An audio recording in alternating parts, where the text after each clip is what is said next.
Zahra Ohami, and I am a 21 years old agricultural engineering student, and it is an honor for me to present the corona situation here in my beloved country, Morocco, and also the actions that my government took in order to overcome the current situation.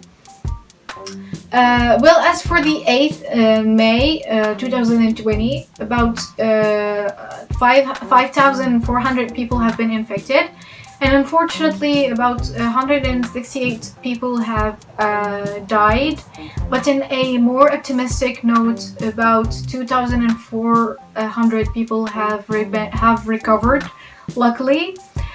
These numbers that are considered terrifying for the Moroccan people are still seen as low in comparison with other neighbor countries, which is thanks to the measurements that have been taken by the government in an early stage. These measurements that were praised by many international agencies all over the world and were considered proactive and preventive to the stem of the pandemic at the instigation of His Majesty Mohammed VI, God bless his soul. Hello, I'm Kalina and I'm currently living in Spain. I feel like today everyone is outside, walking the streets, jogging or heading to the mountains. The atmosphere is full of joy and celebration. But actually, we've been staying pretty positive the whole lockdown, which has started here in Spain on 15th of March. And I really love that every evening at 8 p.m. the whole of Spain bursts into applause in gratitude to coronavirus health workers. We clap for them from our balconies and windows. Somehow, the corona situation is not catastrophic at all. Our numbers are not even that high compared to the rest of the Mediterranean area and our neighboring countries. We have only 1,000 sick person. A lot of them got cured already. Only 40 deaths, I think, which is really illogical. And even as Tunisians ourselves, we can't understand why are we not as affected as the others, even though we're going all chaotic and crazy all over the place. And it really makes no sense, but somehow whatever the government is doing is working, or our genes are somewhat strong or something, but things are actually getting good. I think in the past week, the number of cases that added is 30 or 40 at maximum. There were days where 0 cases were noted, even though thousands of tests were made. So the situation is kind of great, to be honest, but it just doesn't make sense. To be honest, as a student that lives in a dorm, it was a very hard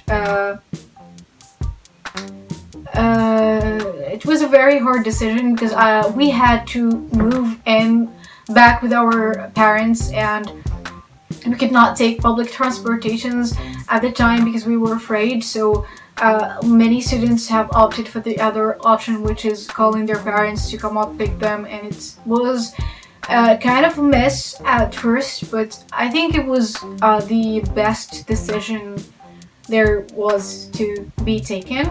Some of the restrictions have been lifted and I'm already allowed to go outside for doing sports. Only within specified hours, and of course I still have to keep the correct distance away from others, but I'm already super happy about getting back this little of freedom, and so is everyone else in the city. Personally, I mostly just stayed at home for the past couple of months. I only got out when it was absolutely necessary, which is once or twice. I mostly stay around the house and read a couple of books, write a bit. We suspended international flights and afterwards all the flights in and out of the country were cancelled, and also domestic flights were cancelled as well, in order to limit the spread of the virus. And I think the major event that occurred here in Morocco was the creation of a special fund for the management and response to COVID-19 by His Majesty the King Mohammed VI. God bless his soul, initially comprising 10 billion Moroccan dirhams, which is a little bit over $1 billion. And afterwards, have a lot of donations have taken part, whether from huge companies or businessmen, or even in a smaller range by government workers. Let me now say a few words about the alarming situation in Poland, where I originally come from. The recent publications show that Poland fell in the ranking of the world press freedom from the top 20 to as low as 62nd position within just a few years. And all this has happened under the current government. It looks like the ruling party decided to use coronavirus crisis to solidify their authority even more by running the undemocratic presidential elections this May. All the former presidents and prime ministers of Poland, including the freedom activist Lech Wałęsa, who became the first democratically elected president of Poland in 1990, and who was also awarded with the Nobel Peace Prize, they all declared they will not participate in these pseudo-elections forced by the Polish government to happen in the middle of the COVID-19 crisis. The former presidents encouraged society to follow their boycott. Personally, I don't have any choice. Even though the whole election process will be run as a postal voting in Poland, this possibility is not available for citizens stuck abroad. I could only vote in person in Madrid or in Barcelona, but it's obviously impossible due to the traveling restriction on movement within Spain. I'm not allowed to travel to Electoral Commission.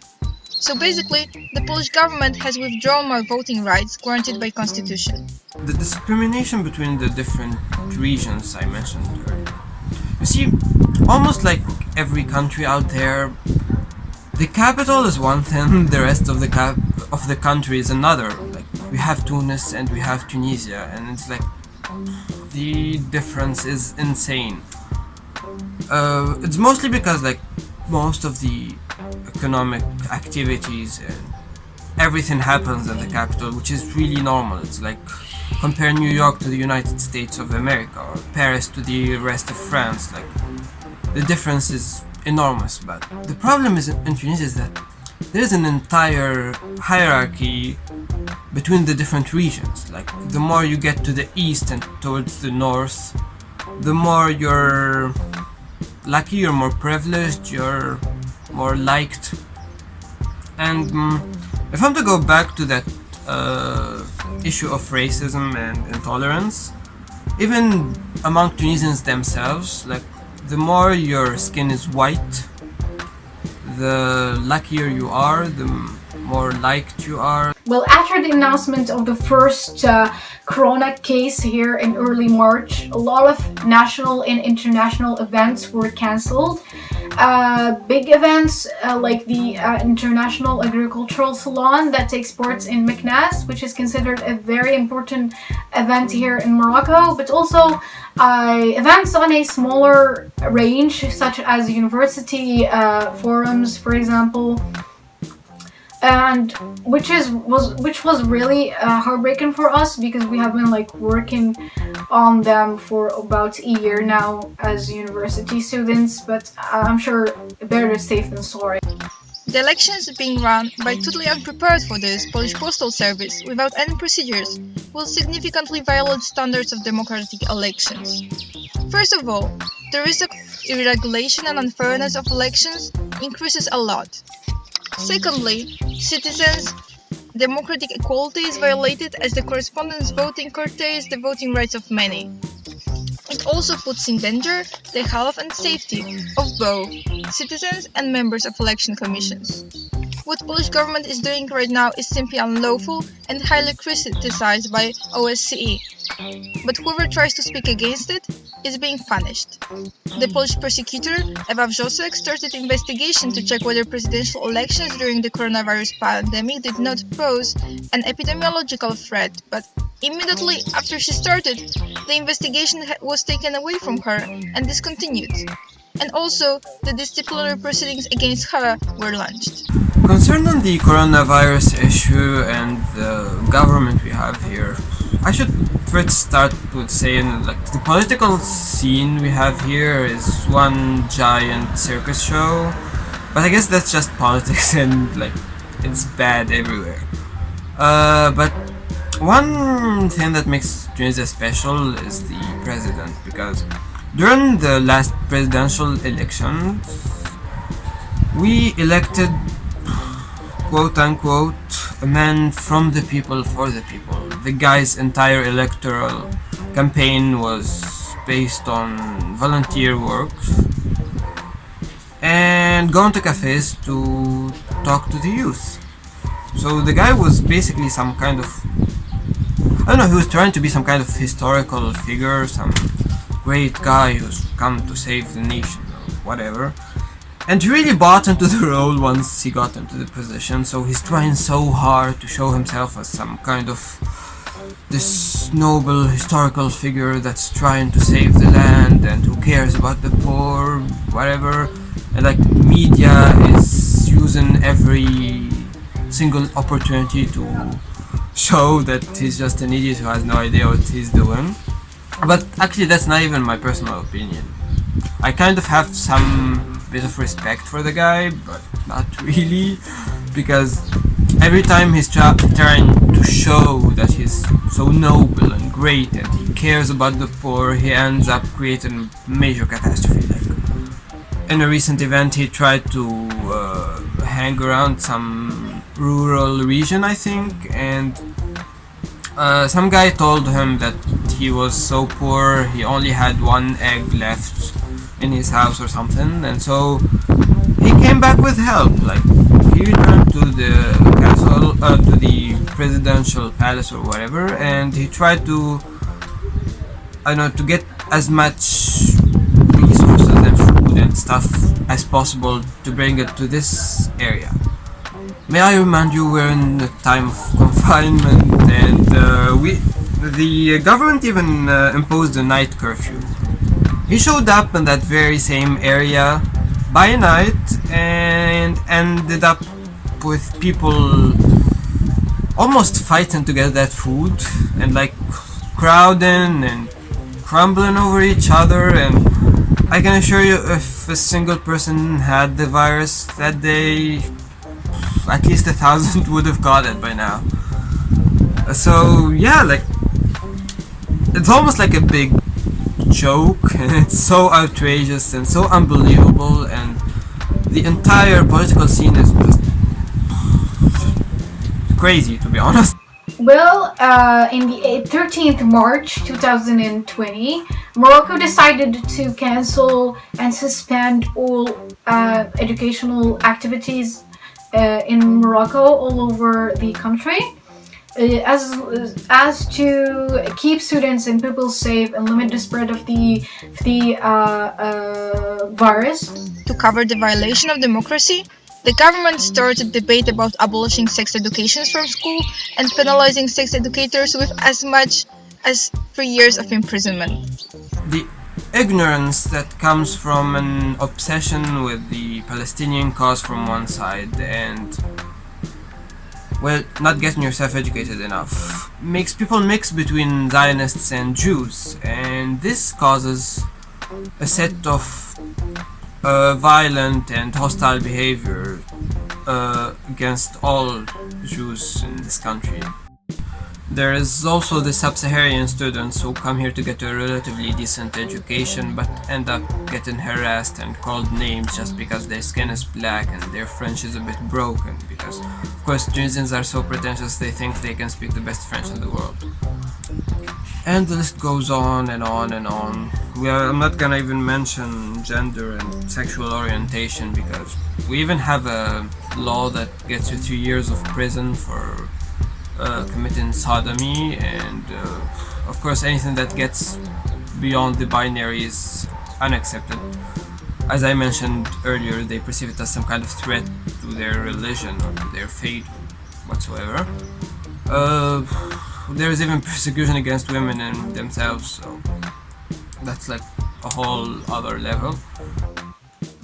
Many closings was done in the span of these 2 weeks of quarantine. starting by mosques, which are the places where Muslims pray. And it was a little shook for the Muslim community, but I think the people accepted it better than it would have normally, because they have been slapped by the huge range of infected people, but all over the world. So a lot of people has been taken quarantine measures by themselves even before the government put it in order. More closures have taken part as well for the coffee shops, restaurants, public places, gyms, etc. And a lot of disinfections have been done by the country in public places and public transportations. And afterwards, just a lot of mobility has been limited, especially between cities. And now a special movement permit is obligatory for every citizen who is going to go out of their house.